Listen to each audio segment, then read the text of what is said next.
Hey guys, I'm gonna be real with you. Uh, I kind of faked my way to this festival as an excuse to go to the Coke Museum. So like, I can tell jokes or whatever, and we'll have a great time. It'll be fun. But first, I imagine a lot of you are local and therefore too cool to go. But my God, please do. I learned a lot at that corporately structured, brilliant place today. Like that the secret ingredient to Coke is deliciousness. It was hard, too, having to make up a comedy career to justify a trip to Atlanta. Make a fake video, CGI audience. Get them to laugh, but not too much, because I don't want to really make things weird. But it was worth it to find that fine red can in my hand. I just want to do 5 minutes about the Coke Museum, but I won't. It's all I'm thinking about right now. The rest of jokes. I went to the aquarium too. I love sea lions because they're like dogs that swim. And I've been thinking a bunch about dogs recently. Are we familiar with dogs? They have 4 legs. They have a tail. We're on the same page.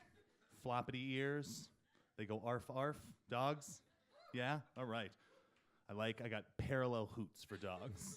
The middle of the room, cat people. I've been thinking about dogs a bunch recently because I was thinking back to, in high school I dated a girl who had 3 show poodles, which of itself is a reason to not date someone. But 2 of them were young, vivacious dogs, and the other one was the oldest dog in the world. It was half dog, half mummy. It had 3 hairs on it, it had no teeth, it smelled bad, and I thought this dog was amazing. Because all old dogs are amazing because they have real, like, silvery faces and they look like old wizards. And any animal that looks like a wizard is fine by me. And they had these 3 dogs, and her friends who didn't like me also hated this dog. And it would be the saddest thing because they'd be petting the 2 good dogs, and Oldie McOld Dog would start wandering towards them. And they would legitimately stop petting the other dogs and go, ew, and push it away. And it's a hardwood floor, so the dog can do nothing about it except just be dejected and slowly pushed to the corner where I am, in the corner where all the things that this girl's friends wish weren't around sat. So me and that dog hung out, and that dog taught me a lot about myself and about humanity. And it also taught me something that we're all just as a society not talking about, and that is that every old dog is covered in tumors. Does anybody here have an old dog?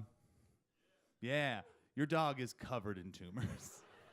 But that's fine. It's great, because if you're going to have an animal that's just riddled with all the tumors, have it be a dog. Because you know what happens when a dog is covered in tumors and you show up with Subway? It shows up and goes, "You gonna eat that sandwich?" If one of us in this room was covered in the number of tumors that an old dog is, we would have someone show up with Subway and just be like, "I am covered in tumors. And this is all I'm going to talk about." And you just be like, "That's kind of selfish." The most beautiful thing about an old, riddled with tumors, hairless, no-toothed, smelly, near-death dog is that every old dog knows which part of its body doesn't have tumors on it and has no problem walking up to you and going, "Hey, there's still good dog here. So why don't you get what you want, which is to not touch a tumor that feels like the Braille word for gross, and I'll get petted, and we'll share that sandwich." If we as a species acted like that, the way old dogs act, we would be a better people. Thank you, Atlanta.